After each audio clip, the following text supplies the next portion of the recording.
Another source that said it's niggas in Egypt. This is the 8th century now. This is after the Ptolemaic period. In Andalusia, moreover, there was another and very important party to be reckoned with besides the various Arab factions.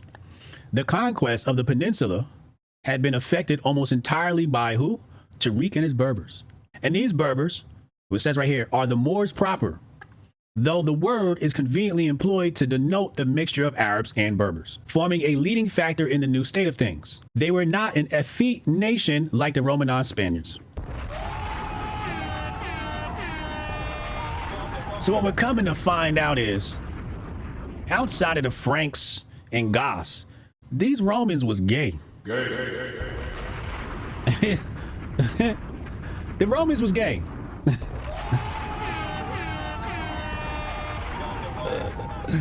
I believe all this more or less. The Romans was gay. The whole lot of them. Okay? So when they start romanticizing Rome, okay? And we was not gay. As you can see here, they were not an effete nation like the Romanized Spaniards, but a people full of life and martial energy. Now watch this. In their mountain fastness and ranging the plains from Egypt to the Atlantic. We found another source that said it's niggas in Egypt. This is after the Ptolemaic period, which says that the Berbers people these regions. Okay? They people these regions. They populate these regions.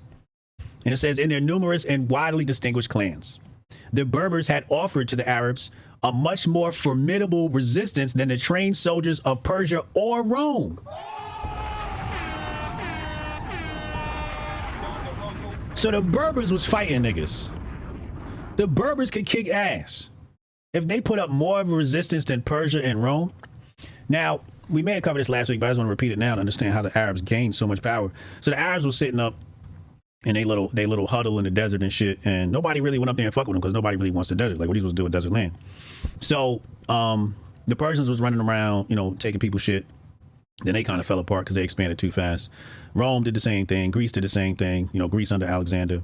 And basically everybody sort of exhausted their resources or hit a point where they became complacent or moments of civil war. So the Arabs actually timed it really well. So they started coming out of their, mountain caves and their desert caves and it started like taking over right when places were having civil wars and internal strife. And that's how they take over.